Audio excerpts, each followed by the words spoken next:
proporcionando respuestas bíblicas para las preguntas de vida. El trasfondo del bautismo.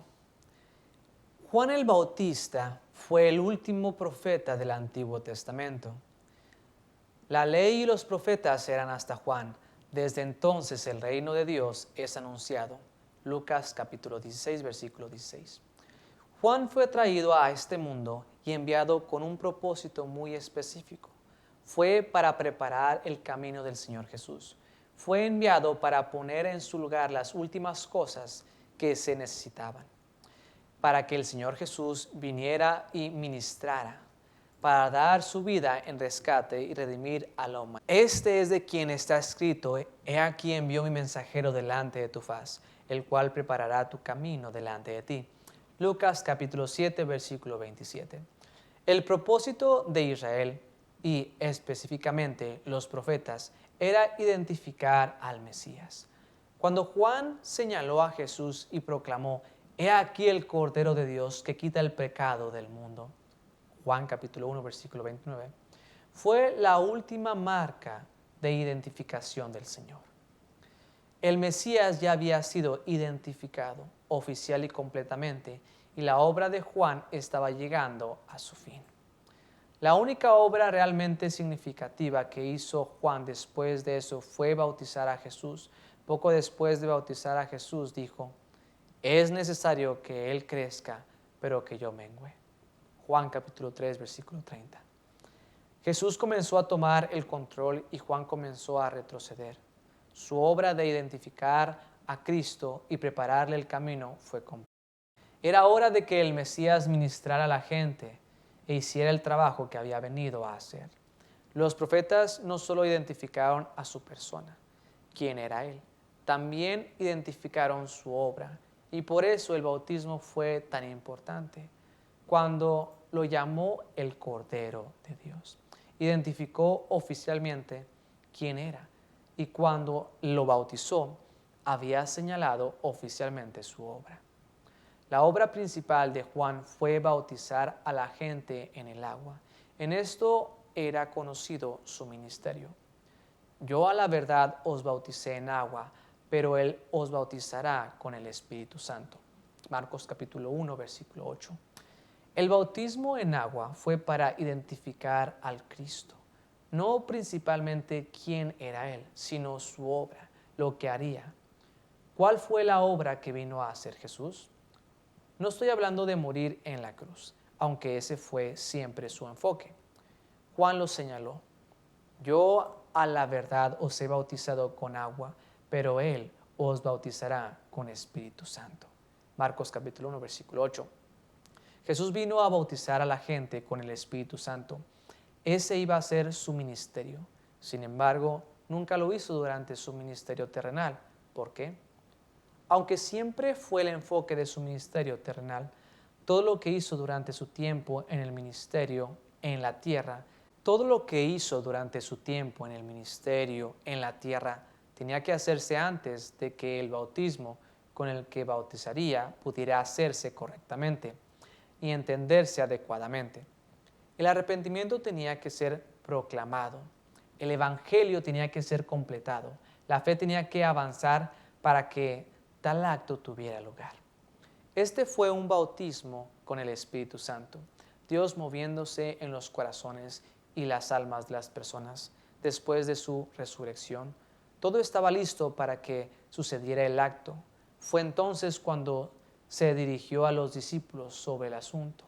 Él dijo: Juan verdaderamente bautizó con agua, pero vosotros seréis bautizados con el Espíritu Santo dentro de pocos días. Hechos capítulo 1, versículo 5. El versículo 8 dice: pero recibiréis poder cuando haya venido sobre vosotros el Espíritu Santo, y me seréis testigos en Jerusalén, en toda Judea, en Samaria y hasta lo último de la tierra. Esto es lo que Jesús está haciendo actualmente. Está bautizando a todos los que se arrepienten y vienen a Él para ser salvos. A esto se le llama ser bautizado en el nombre de Jesús. ¿Qué es el bautismo? Según Strong, la palabra baptizo, que se traduce como bautismo, significa sumergir repetidamente, sumergir, sumergir. de vasos hundidos, para limpiar por inmersión o sumergir. Lavar, limpiar con agua, para lavarse, bañarse, para abumar. La palabra baptizo también se traduce lavar un par de veces en la Biblia. El bautismo no era nuevo para el pueblo judío, pero el bautismo de Juan, enfatizado en el bautismo en agua y convirtiéndolo en un tema de vanguardia, era nuevo para ellos. El bautismo había sido parte de la fe judía desde el comienzo de la ley, pero nunca antes se había enfatizado tanto en su enseñanza y en su práctica como en el ministerio de Juan el Bautista. Entre los judíos se practicaba mucho en las actividades diarias, no el bautismo de cuerpo completo como se practicaba en el templo, sino el lavado de manos, que era una forma de bautismo para los judíos. Aquí es donde la palabra se tradujo lavar, en lugar de bautizar. Dice la Biblia, y volviendo de la plaza, si no se lavan, baptizo, no comen. Y otras muchas cosas hay que tomaron para guardar, como los lavamientos de los vasos de beber, y de los jarros, y de los utensilios de metal, y de los lechos. Marcos capítulo 7, versículo 4. El fariseo, cuando lo vio, se extrañó de que no se hubiese lavado, baptizo, antes de comer. Lucas capítulo 11, versículo 38.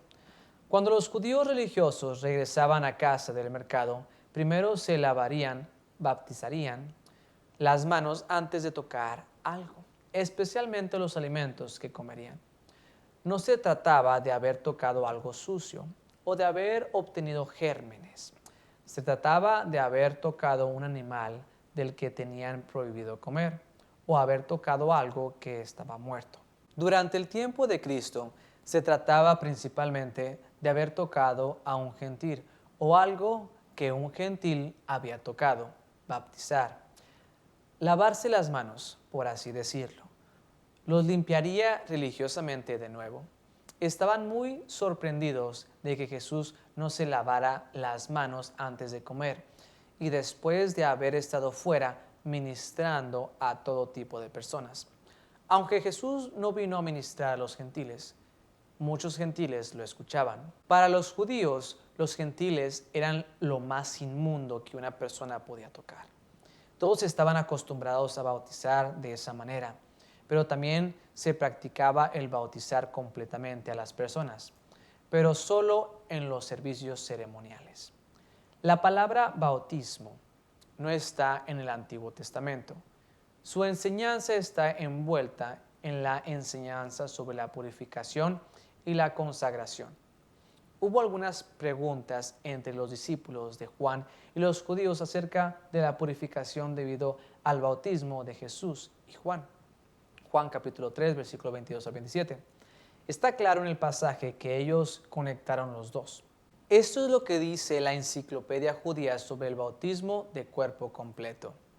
El lavamiento de todo el cuerpo es la forma de ubicación ordenada con mayor frecuencia en las Escrituras y por la mayor cantidad de causas. Según la interpretación rabínica, esto solo es válido cuando se realiza por inmersión, ya sea de una fuente o arroyo natural o en un mikvén o baño ritual debidamente construido, que contenga al menos 40 seas, unos 454 litros de agua, ver baños, algunos baños. Los siguientes son los casos en los que la ley mesiánica requiere la inmersión de todo el cuerpo, siendo el objeto la purificación y la consagración. Inciso A. Ningún leproso inmundo de la simiente de Aarón podía comer de la carne santa hasta que hubiera lavado todo su cuerpo en agua. Levíticos capítulo 22, versículo 4 a 6. Inciso B. Cuando un leproso fue sanado de su lepra, se afeitó el cabello, ofreció los sacrificios prescritos, lavó su ropa, bañó su persona en agua y quedó limpio. Levíticos capítulo 14, versículo 8 al 9. Inciso C. Toda persona que entrara en contacto con el cuerpo o con los muebles utilizados por una persona que tuviera un problema de suciedad o con cualquier artículo que utilizara estaba obligada a lavar tanto el cuerpo como la ropa y estará inmundo o impuro por un día entero. Levítico capítulo 15, versículos 5 al 10. Inciso D. En el día de la expiación, el sumo sacerdote, después de enviar el chivo expiatorio, ver Asael, se vio obligado a lavar todo su cuerpo con agua en un lugar santo. El mismo deber recaía sobre el hombre que se llevó el macho cabrío y sobre el que quemó el buey y el macho cabrío de la expiación, y también se le exigió que lavaran sus vestidos. Levíticos capítulo 16, versículo 24, 26 y 28.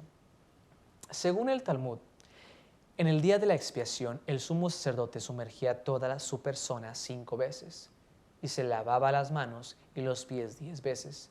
Mishana, Yoma 3, inciso E. Una persona que sufría de un problema inmundo, para estar limpio requería la inmersión de toda la persona. Levítico capítulo 15, versículo 16 al 18. Inciso F. Cualquiera que tocara a una mujer menstruante o cualquier artículo usado por ella requería la inmersión de toda su persona. Levítico capítulo 15, versículo 19 al 27. Inciso G. Un israelita nativo o un prosélito que comiera la carne inmunda de una bestia que había muerto por sí misma o había sido desgarrada, se volvía inmundo por un día y estaba obligado a lavarse todo el cuerpo. Levítico capítulo 17, versículo 15. Inciso H. El sacerdote que cuidaba la novilla colorada, que en sí mismo tenía la intención de ser un rito de purificación, quedó impuro por un día y se vio obligado a lavar todo su cuerpo. Números capítulo 19, versículos 7 y 8. Inciso I. Quien entrara en contacto con un cadáver o una tumba quedaba impuro durante 7 días. Al terminar el séptimo día, fue rociado con agua en la que se había disuelto las cenizas del cadáver quemado de la novilla roja.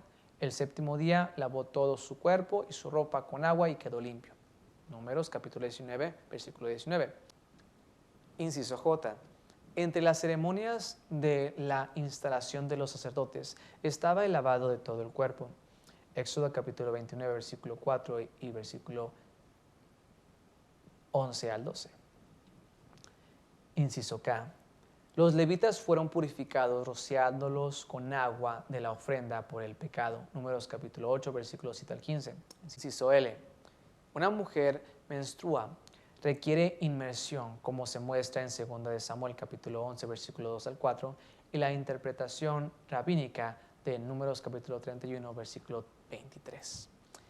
La mayoría de las purificaciones anteriores, con excepción de la última, están suspendidas en la actualidad, siendo imposible a juicio de las autoridades rabínicas. Observándolas adecuadamente en la dispersión, las inmersiones en áreas de ritual de pureza en las fiestas todavía son observadas por los piadosos. Los caraítas siguen todas las leyes de la pureza. Las numerosas sectas de los Hasidim son especialmente escrupulosas en sus abluciones. Un gentil que desee convertirse en prosélito también debe sumergir todo su cuerpo. Esta ceremonia está sin duda históricamente aliada al bautismo, que según las autoridades modernas se originó entre los esenios, quienes fueron muy escrupulosos en el respeto de las abluciones y en la observación de las reglas de pureza. El cristianismo es un paso más avanzado en la fe de Dios y por tanto es una sola vez. En la fe judía hacían las cosas de forma continua. Con su actividad repetitiva estaban demostrando lo que vendría. Estaban señalando a un Salvador que vendría y que haría las cosas de una vez y por todas. Se bautizaban a menudo y antes de muchas prácticas. También el bautismo cristiano es como cuando Jesús se bautizó, una sola vez antes de todo servicio. Pero Jesús le respondió: deja ahora, porque así conviene que cumplamos toda justicia. Entonces le dejó. Mateo capítulo 3, versículo 15. Lo hizo una sola vez antes de todo su servicio al Señor. Y así es el ejemplo para el creyente cristiano. Los cristianos siempre demuestran lo que ya ha sucedido con sus hechos, de modo que bautizarse una vez y después de la salvación y antes del servicio a Dios es suficiente. Los judíos practicaban dos bautismos de cuerpo entero. Uno era antes de muchas de las prácticas y rituales que se llevaban a cabo en un baño llamado mikveh. Es la palabra hebrea que se usa en Génesis capítulo 1, versículo 10, cuando Dios habló del acopio de las aguas. Eso es lo que significa, una reunión natural de aguas. Se trataba de una tina de piedra que contenía unos 454 litros de agua. El agua tenía que ser agua de lluvia o de una fuente natural. Una imagen del agua recogida por Dios. Sería una imagen de agua bendita. En Cristo el creyente es lavado por la sangre del Señor Jesús. No cualquier sangre, la sangre de Dios. Hechos capítulo 20, versículo 28, Apocalipsis capítulo 1, versículo 5. Este era un bautismo que se practicaba con frecuencia. Jacob habló de esto cuando habló de Judá en su bendición a todos sus hijos. No será quitado el cetro de Judá, ni el legislador de entre sus pies, hasta que venga a Silo. Y a él se congregarán los pueblos, atando a la vid su pollino, y a la cepa el hijo de su asna. Lavó en el vino su vestido, y en la sangre de uvas su manto. Génesis capítulo 49, versículo 10 y 11. El otro fue un bautismo que tuvo lugar en el río. También tenía que ser una fuente natural de agua, pero tenía que ser agua en movimiento. Simboliza el agua viva y era un símbolo del lavamiento del pecado. Jesús dijo que Él era el agua viva, que lavaría los apetitos naturales. Juan capítulo 4, versículo 10 al 15. En este bautismo se sumergirían 3 veces. Esto todavía se practica con los judíos en la actualidad.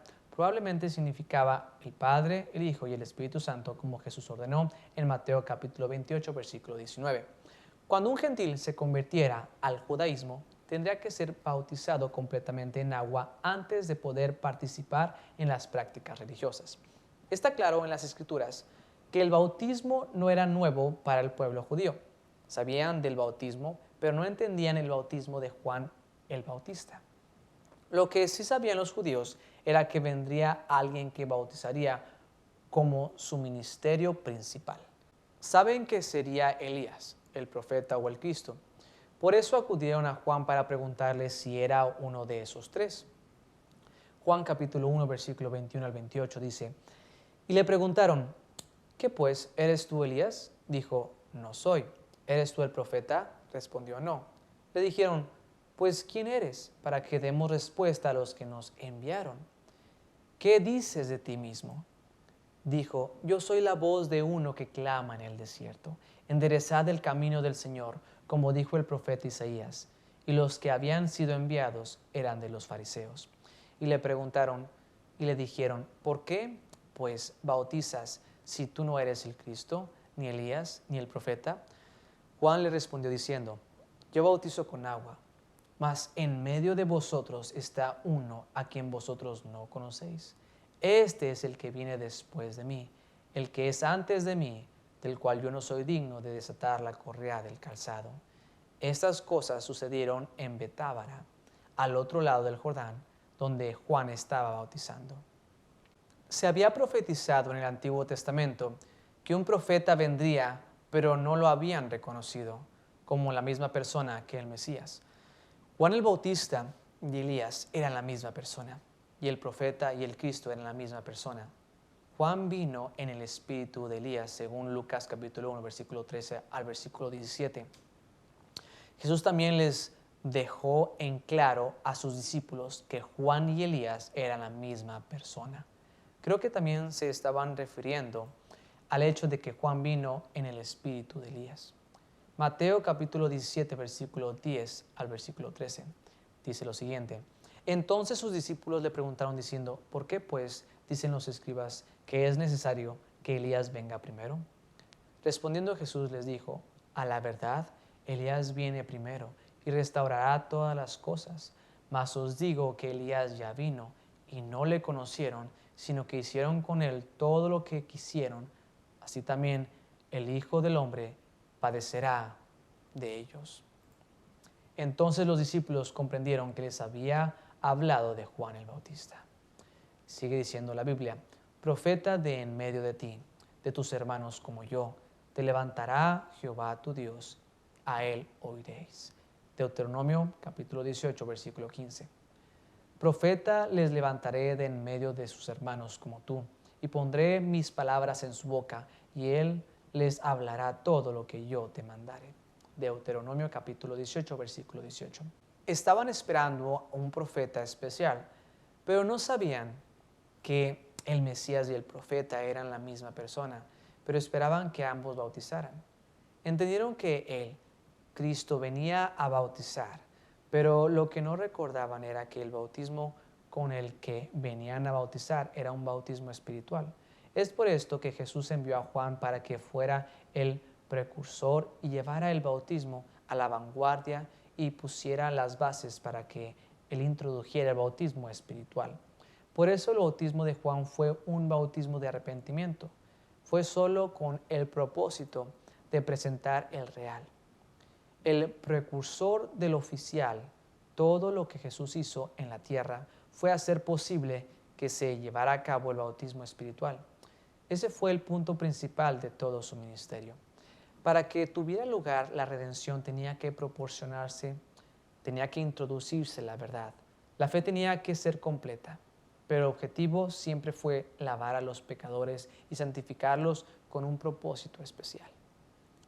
Dice la Biblia, guardando la esperanza bienaventurada y la manifestación gloriosa de nuestro gran Dios y Salvador Jesucristo, quien se dio a sí mismo por nosotros para redimirnos de toda iniquidad y purificar para sí un pueblo propio, celoso de buenas obras. Tito capítulo 2, versículo 13 al 14. Cuando una persona es bautizada espiritualmente, es lavada de su pecado y colocada en el cuerpo de Cristo. Para el creyente tiene lugar en la salvación. Porque así como el cuerpo es uno y tiene muchos miembros, pero todos los miembros del cuerpo, siendo muchos, son un solo cuerpo, así también Cristo. Porque por un solo espíritu fuimos todos bautizados en un cuerpo, sean judíos o griegos, sean esclavos o libres, y a todos se nos dio a beber de un mismo espíritu. Además, el cuerpo no es un solo miembro, sino muchos. Primera de Corintios capítulo 12, versículo 12 al 14. En los versículos anteriores, estos versículos, el apóstol Pablo explica a la iglesia de Corinto que todos tienen un propósito especial en el cuerpo de Cristo. En el Pentecostés, en Hechos capítulo 2, cuando el bautismo espiritual tuvo lugar por primera vez, fue la marca oficial de que la obra de Jesús fue completada. La había llevado al lugar donde la quería y ahora iba a colocar a todos los creyentes en él, en su propio cuerpo. A partir de ese momento, todo lo que hizo fue dar poder a su pueblo para difundir ese mensaje, hasta el punto del ministerio de Juan el Bautista. Se enfatizó la circuncisión, pero de ahí en adelante fue el bautismo. Primero el bautismo en agua por Juan, luego por Jesús se hicieron los preparativos para el bautismo espiritual. El bautismo en agua todavía se practica en el cristianismo y es muy importante, pero ya no prepara el camino del bautismo espiritual. Da testimonio de ello. Tener el bautismo en agua sin haber sido bautizado espiritualmente no tiene ningún significado. Pablo habla de que la circuncisión todavía está ocurriendo en los corazones de los creyentes, pero el acto físico no necesita ser implementado por los cristianos. La circuncisión era una señal de consagración al Señor, no separación del pecado lujurioso y la consagración de pertenecer y servir al Señor. Aquellos que se consagran al Señor todavía son marcados por el Señor. El bautismo es más un testimonio que una marca. Una persona puede ser bautizada y no existe una marca física de identificación y pruebe que ha sido bautizada. La evidencia de ello debe verse en sus acciones, no en su apariencia física. El bautismo en agua es un acto de obediencia muy importante por parte del creyente, pero es el bautismo espiritual el que se enfatiza en las Escrituras. Cuando enviaron el mensajero a Juan para preguntarle sobre su bautismo y por qué estaba bautizando, dejó en claro que era simplemente con el propósito de presentar al Mesías y el bautismo del Espíritu Santo que él introduciría y luego realizaría. Dice la Biblia, yo a la verdad os bautizo en agua para arrepentimiento, pero el que viene tras mí, cuyo calzado yo no soy digno de llevar, es más poderoso que yo. Él os bautizará en Espíritu Santo y fuego. Mateo capítulo 3, versículo 11. Cuando Juan usó la frase, cuyo calzado yo no soy digno de llevar, se refiere al hecho de que no está en condiciones de cuestionar al Señor. Todo lo que está haciendo es obedecer los mandatos que se le han dado. Simplemente está cumpliendo las ordenanzas que el Señor le dio para arrepentimiento. Se refiere al hecho de que precede el arrepentimiento. El bautismo de los creyentes sigue al arrepentimiento. Luego explica que el significado de su bautismo es presentar a la gente al que es más poderoso que él. El bautismo que realizará, el bautismo espiritual, era la dirección a la que se dirigía. Cuando el apóstol Pablo escribió a los cristianos en Éfeso, mencionó que solo había un bautismo. Dice la Biblia, un cuerpo y un espíritu, como fuisteis también llamados en una misma esperanza de vuestra vocación. Un Señor, una fe, un bautismo. Un Dios y Padre de todos, el cual es sobre todos y por todos y en todos. Efesios capítulo 4, versículo 4 al 6. El mismo Juan mencionó 3 bautismos. El bautismo de agua, que estaba realizado, el bautismo del Espíritu Santo, que Jesús iba a traer a la existencia, y el bautismo de fuego que Jesús iba a realizar. El bautismo de fuego se refiere al juicio inmerso en el juicio del Señor. La santidad individual no se enfatizó con Israel, pero con el creyente en Cristo iba a ser muy importante. Iba a juzgar completamente a todos los que vinieran a él. Haciendo referencia a que solo había un bautismo, como Pablo mencionó, con todos los diferentes bautismos. ¿Cómo se puede decir que solo hay uno? Se refiere al que prepara el escenario para todos los demás, que es el bautismo espiritual que el Señor realiza en el momento de la salvación. Hay muchos dioses en el mundo, pero solo hay un Dios verdadero. Hay muchas religiones en el mundo, pero solo hay una fe verdadera. Hay muchos bautismos, pero solo uno es el modelo para todos. La persona que no tiene el bautismo espiritual no tiene nada. Jesús, al final de su ministerio, ordenó a sus discípulos que fueran por todo el mundo a predicar el evangelio y luego dijo: el que creyere y fuere bautizado será salvo, mas el que no creyere será condenado. Marcos capítulo 16, versículo 16. El que creyere sería bautizado, y el que no creyere no sería bautizado, sino que sería condenado. Esto es lo que sucede cuando una persona cree en Jesucristo como Salvador. En el momento de aceptarlo en su vida, está siendo bautizado por el Espíritu Santo, está bautizado en el nombre de Jesús. A esto se refiere Hechos capítulo 2, versículo 38. Los creyentes de la predicación del Evangelio querían saber cómo iban a responder al mensaje. Y Pedro les dijo que tenían que arrepentirse y creer la palabra y luego serían lavados, bautizados por el Espíritu de Dios y recibirían el don del Espíritu Santo. Te animo a que aceptes a Cristo como Señor y Salvador de tu vida, porque es la mejor decisión que vas a hacer. Dios te bendiga. Gracias por ver este video. Espero que haya encontrado su respuesta. En este ministerio de respuestas nos enfocamos en proporcionar respuestas basadas en las Escrituras para las preguntas de la vida.